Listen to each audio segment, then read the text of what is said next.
সুপ্রিয় দর্শক, আমরা এসেছি হযরত খানদান আলী রহমতুল্লাহ আলাইহি আনহুয়ের মাজার শরীফে। তো মাজার শরীফে পৌঁছাতে বাগেরহাট বাস স্ট্যান্ড থেকে অটোতে করে 20 টাকা ভাড়া দিয়ে পশ্চিমে খুলনার বাগেরহাট মহাসড়কের দিকে এগোলেই হযরত খানদান আলী পীর সাহেবের মাজার। তো আমরা এখন মাজারে ঢুকবো। এখন আমি মাজারের গেটের সামনে দাঁড়ানো, এখন মাজারে ঢুকতেছি। চলুন ঘুরে দেখে আসি বাগেরহাটের পূর্ণভূমি হযরত খানদান আলী রহমতুল্লাহের মাজার। এই হলো মাজার গেট, অত্যন্ত সুদৃশ্য মনোরম মাজার গেট। খানদান আলী মাজারের সামনে অনেক দোকানপাট। আজকে আবার হাট বাজারের দিন, হাটবার শুক্রবারে। পাশেই এদিকে এই ভিডিওটা অন্য একদিন করব, এবং হযরত খানদান আলীর মাজার রাত এবং দিন দুইভাবেই আমি করব। আজকে রাতেরটা করে নিয়ে যাচ্ছি। আর বাজারের খানদান আলী রহমতুল্লাহ আনহু মাজারের আগে গেটের ডান পাশে যে বাজারটাও রাত এবং দিন দুইভাবেই করব। এখন আমরা চলুন মাজারের দিকে এগোচ্ছি। এখানে অনেক শ্রেণীর লোকজন আসে এই মাজারে। এখানে এমনই একটা জায়গা যেখানে আসলে অনেকের মন শান্ত সুনিবিড় পরিপূর্ণ হয়ে যায়। এই মাজারে আধ্যাত্মিক লোকজনের এক ধরনের আনাগোনা থাকে সব সময়, এবং ওনার যে ভক্তবৃন্দ ওনাকে খুবই শ্রদ্ধা করে। এবং মাজার গেট থেকে ঢুকে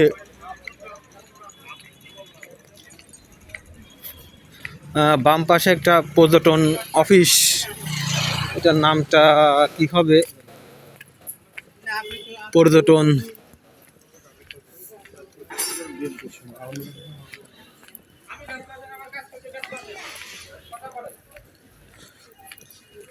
motel and youth in Bangladesh পর্যটন কর্পোরেশনের অফিস। দেখেন এই অফিসটি অবস্থিত। তো মাজারের ভক্তবৃন্দ হুজুরকে অনেক শ্রদ্ধা করেন, এবং হুজুরের তো এখানে সারা বাংলাদেশ থেকে আপনার সর্বস্তরের সর্বসাধারণ লোকজন এবং ভক্তবৃন্দ এসে থাকেন। সবাই মাজারে হযরত খানদান আলী রহমতুল্লাহ আনহু পীর সাহেবকে শ্রদ্ধা করে তার আশিস বা দোয়া গ্রহণের জন্য আসে। তো আমরা এগিয়ে যাচ্ছি মাজারের দিকে। আমি দেখতে পাচ্ছেন এখানে আরেকটা আকর্ষণীয় বিষয়, অনেকগুলো আকর্ষণীয় এবং আশ্চর্য বা যাকে বলে মানে কিছু কিছু বিষয় যে সারা বাংলাদেশে দেখা যায় না, এরকম অনেকগুলো বিষয়ের মধ্যে মাজারে ওঠার দুই পাশে মাজার কেন্দ্রিক অনেকগুলো দোকান, খেলনার দোকান সহ মাজারের বিভিন্ন তাবিজ কবজ ছবি সহ নানা রকম সাজসজ্জা, কসমেটিক্স, তৈজসপত্র, দৈনন্দিন জীবনের প্রয়োজনীয় জিনিসপত্র এখানে রয়েছে। তো রাত্রে মাজারে ভিডিও করা আমাকে আমার এক বন্ধু মানা করছিল যে রাতে ভিডিও করা ঠিক না, তারপরেও আমি করছি। আমরা প্রায় মাজারের গেটের কাছাকাছি চলে আসছি। দেখেন কত জিনিসপত্র। এগুলো যারা সারা বাংলাদেশ থেকে এবং বিদেশ থেকে আসে তারা অনেকে এগুলো কিনেও নিয়ে যায়। তো এই দেখেন, এগুলো দামেও যথেষ্ট পরিমাণ সস্তা এবং সহজলভ্য। এখানে চশমা এবং ঘড়ির দোকান রয়েছে। এখানে কাঠের জিনিসপত্র, আসলে বাংলাদেশে অনেক যতটুকুই আছে আমরা আসলে সেগুলোকে প্রচার করি না, যাতে করে বিদেশে ব্র্যান্ডিং করি না আর কি, যেটা বলে। তো ব্র্যান্ডিং না করার কারণে অনেক সম্ভাবনা থাকার সত্ত্বেও অনেক জিনিস আসলে বিদেশে খুবই সামান্য জিনিসকে, যেমন ভারত সহ অন্যান্য দেশ এবং তাদের জনসাধারণ এবং তাদের কর্তৃপক্ষ এমনভাবে ব্র্যান্ডিং করে যে খুবই সামান্য জিনিস অসাধারণ হয়ে ওঠে। কিন্তু আসলে আমরা এত সম্ভাবনাময় একটি দেশে, ছোট দেশ কিন্তু অনেক সম্পদ, এটাকে আমরা সঠিকভাবে এবং সুপরিকল্পিত প্রসূত আমরা সাজাতে পারি না। তো আসলে ভিডিওটা এক শটেই সব কিছু উঠে আসছে, যেহেতু সোজা রাস্তা। তো এই হচ্ছে মূল মাজার কমপ্লেক্সের গেট, পিছনে ছিল মাজার গেট, আর এটা হচ্ছে মাজার কমপ্লেক্সের মাজার শরীফের গেট। আমরা গেট দিয়ে প্রবেশ করব। কোনো টিকিট জাতীয় কোনো ব্যবস্থা নাই, সবাই স্বাধীনভাবে ঢুকতে পারে। এই রাস্তাটা একটা স্মরণীয় রাস্তা, যেটা আপনাদের নাই বললাম, সব কথা বলা ঠিক না। তো এটা একটি মাঠ, এইখানে এটা এটা মাজার শরীফ। এই যে বড় যে গম্বুজওয়ালা বড় ঘরটা, দুটাই সমান, কিন্তু এই প্রথমটা মাজার শরীফ, এবং ওই সাইডে আরেকটা একই রকম গম্বুজওয়ালা বিল্ডিং, ওটা হচ্ছে মসজিদ। ওইখানে খান আলী রহমতুল্লাহ আলাইহি আনহু নামাজ পড়তেন। তো এটা হচ্ছে মাজার শরীফ।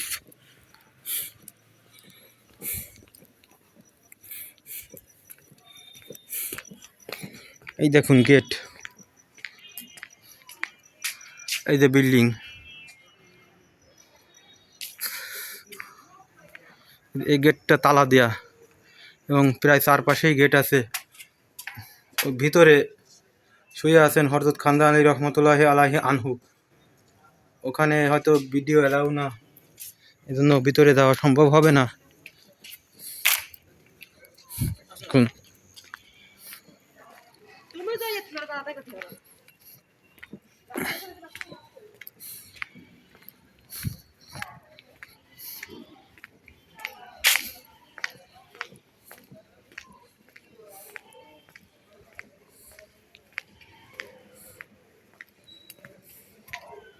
এর ভিতর আরেকটা গেট। বা ভিডিও এলাও না, না ভিডিও এলাও? আচ্ছা ঠিক আছে, এটুকু করে নিয়ে যাচ্ছি। এটা দেখেন, ওই পাশেও গেটের ভিতরই গেট আছে। তো উনি জুতা খুলে আসতে বললেন। ভাই এই সাইডে, এই বাইরের সাইডে করা যাবে?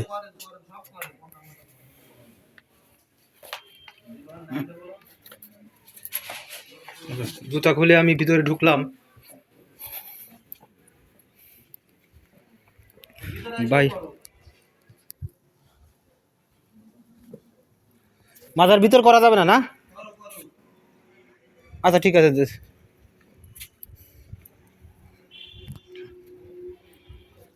ও অনুমতি দিয়েছে ওনারা। তো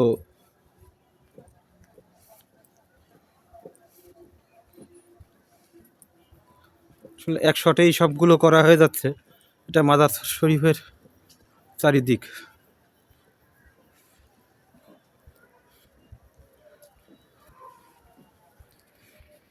এই যে এই 4 শালিকের কবর না কি একটা বলে এখানে, মানে কি একটা না, একটা গুরুত্বপূর্ণ জিনিস। এখানেও একটি কবর, এটাও এটা কার কবর আমার ঠিক জানা নাই। তো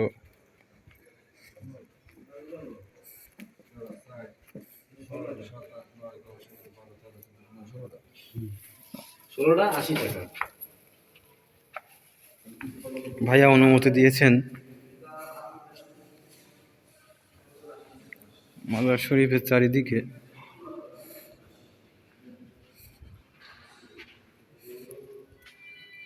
এটা হলো মাজারের ভিতর। সবাইকে ঢুকতে দেয় না, আমাকে কেন জানি ঢুকতে দিয়েছেন। তো অশেষ মেহেরবানি। টেরাকোটা।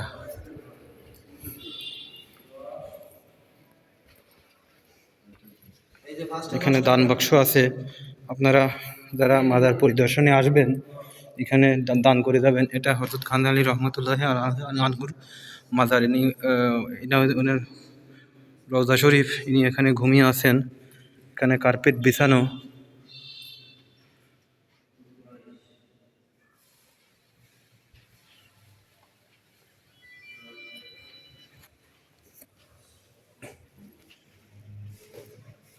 তো বেরিয়ে যাচ্ছি।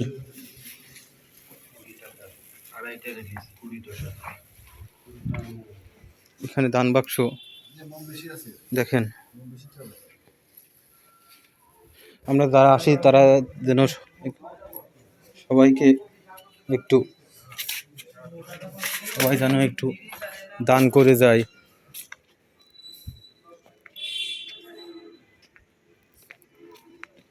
যাতে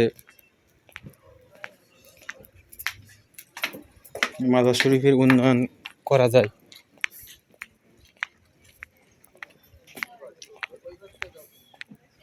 এটা হচ্ছে মাজার শরীফের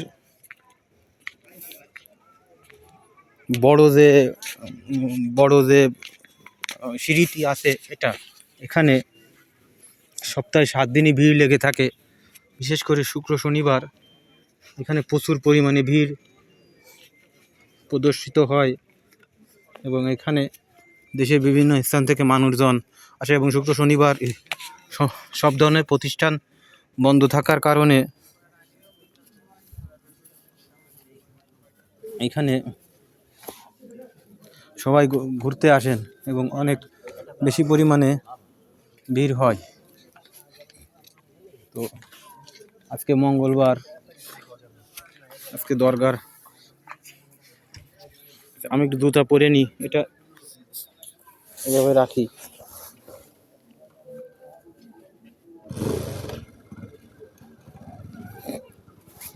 তো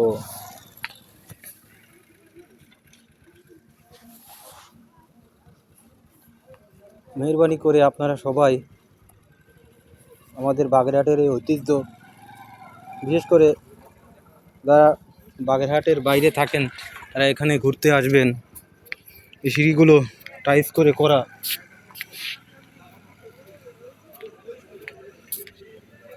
দেখেন কত সুন্দর। এখানে নাম ফলক, এটাও নাম ফলক। এটা হচ্ছে সিঁড়ি তৈরি করার সময় যে নাম ফলক ছিল সেটা। এটা হচ্ছে পরবর্তীতে উন্নয়ন কর্মের জন্য উন্নয়ন কাজের সময় নাম ফলক। এই সিঁড়িতে শুক্র শনিবার এসে আমরা বসি। তো এই সেই সিঁড়ি। এটা ছোটবেলায় যখন এটা করার আগে যেমন ছিল সেটা আমি দেখছি। এটা অনেকটা জরাজীর্ণ ছিল। এখানে খাবার দিলে অনেক মাছ এসে খাবার খায়।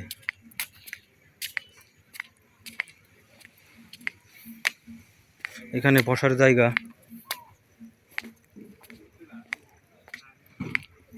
ওই সাইডেও বসার জায়গা অনেক উন্নয়ন করছে। আগে এখানে এই দুই পাশে অপরিষ্কার ছিল, কিন্তু এখন পরিষ্কার করে উন্নয়ন করে খুব সুন্দরভাবে সাজিয়ে গুছিয়ে দিয়েছে। আসলে দেশের উন্নয়ন হলে সব জায়গায় কম বেশি উন্নয়ন হয়। এই যে জায়গাটা দেখতে পাচ্ছি এটা মসজিদ। এখানে খানদানী রহমতুল্লাহি আলাইহি নামাজ পড়তেন। এটা হচ্ছে তার মাজার শরীফ। একই রকম দেখতে, কিন্তু দুই কাজ। এটা মসজিদের এবং মাজার কমপ্লেক্সে ঢোকার জন্য অজুর ব্যবস্থা।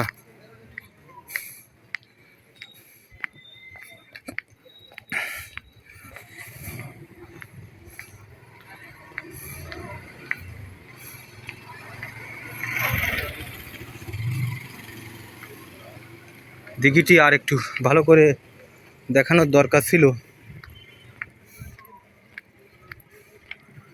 রাত্রিবেলায় খুব বেশি ভালো করে দেখানো সম্ভব হচ্ছে না। দেখেন অন্ধকার চারিদিকে, শুধু এই সিঁড়ির নিচে অনেক বড় দিঘি। শোনা যায় প্রায় 200 বিঘা জায়গা নিয়ে এই দিঘিটি অবস্থিত। এটি অন্য একদিন দেখাবো। এটা হচ্ছে মাজার কমপ্লেক্স। এখানে দিনের বেলায় অনেক দোকানপাট এসে বসে।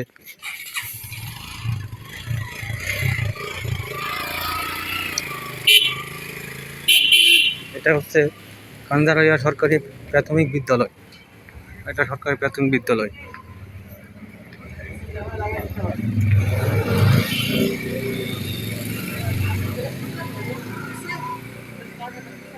এখানে অনেক এলাকার এবং এলাকার আশেপাশে অনেক জ্ঞানী গুণী লোকের কবর অবস্থিত। ক্যামেরায় আসতেছে কি না জানি না, কিন্তু এখানে কবর রয়েছে। এলাকার অনেক জ্ঞানী গুণী লোকের কবর রয়েছে। যে সময় দিনের বেলায় ভিডিও করব সেইখানে তখন এইগুলো তুলে উঠে আসবে। তো মাজারের চারিদিকেও রাস্তা রয়েছে যাতে পর্যটক এবং দর্শনার্থীরা খুব সুন্দরভাবে এগুলো দেখতে পারে।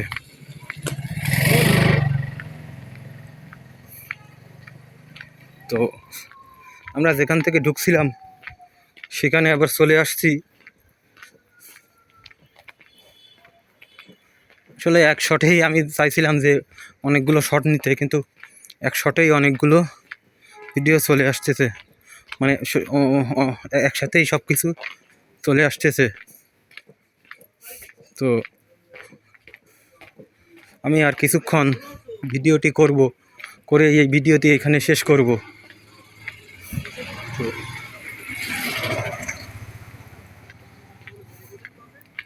তো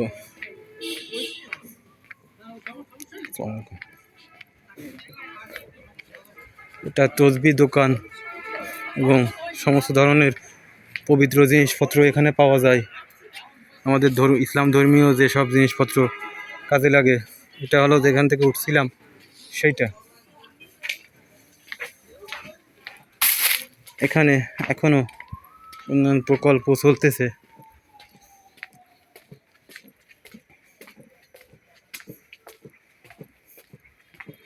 এই জায়গাটা আসা ঠিক না, এটা মহিলাদের জন্য পথ।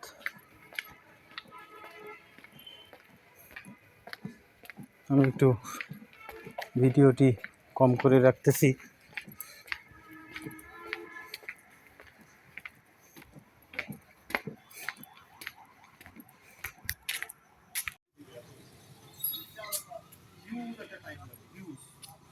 আবার ঘুরে সেই জায়গায় চলে আসলাম যেখান থেকে এক শটে হলো না, আরেকটি শট নেওয়া লাগলো।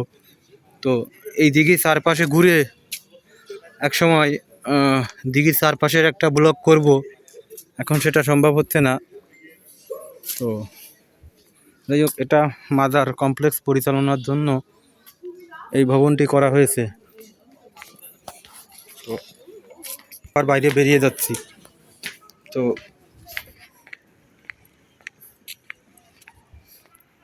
এখানে সামিয়ানা টাঙানো হয় অনুষ্ঠানের সময়। এখানেও কিছু একটা করা হয়, আমার ঠিক জানা নাই।